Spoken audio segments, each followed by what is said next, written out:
आमना को एक पुरस्कार खत मिलता है जिसमें लिखा है, अगर सच जानना चाहती हो तो अंधेरी गली का रुख करो। आमना, एक जुआ और निडर सहाफ़ी, इस पैगाम से परेशान मगर पुरजोश होती है। वो फैसला करती है कि मामले की तहकीक करेगी।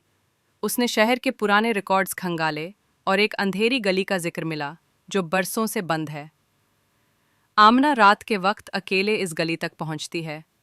गली सुनसान और हो का आलम, जैसे वक्त थम गया हो। गली में चलते हुए उसे किसी के कदमों की आवाज़ें आती हैं, लेकिन कोई नज़र नहीं आता। एक पुराना जंग आलूद दरवाज़ा आमना की तवज्जो खींचता है। वो धीरे से दरवाज़ा खोलती है। अंदर एक बोसीदा फाइल पड़ी होती है जिसमें एक औरत की पुरानी तस्वीर होती है। नीचे लिखा है, ज़हरा लापता 1985। आमना को एक पुराना अखबार मिलता है जिसमें ज़हरा की गुमशुदगी की खबर लगी होती है। घर आकर आमना इन सब चीज़ों पर गौर करती है। इसे अंदाज़ा होता है कि ये कोई मामूली केस नहीं।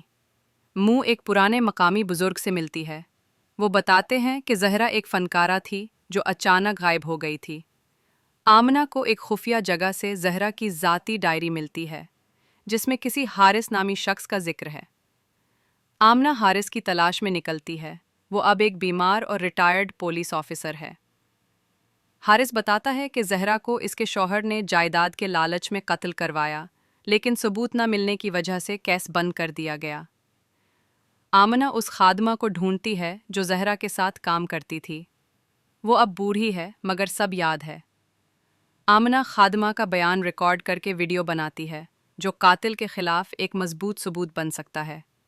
ज़हरा के कातिलों को खबर हो जाती है कि आमना तहकीकात कर रही है और वो उसे धमकियां देने लगते हैं। एक रात आमना पर हमला होता है मगर वो बच जाती है और सब कुछ रिकॉर्ड कर लेती है।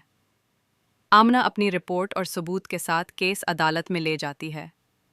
सालों बाद अदालत ज़हरा के कातिल को सज़ा देती है। आमना को बहादुर सहाफ़ी अवार्ड मिलता है। आमना को एक और ख़त मौसूल होता है। ये तो सिर्फ पहला राज था। सच की गलियां अभी और बाकी हैं।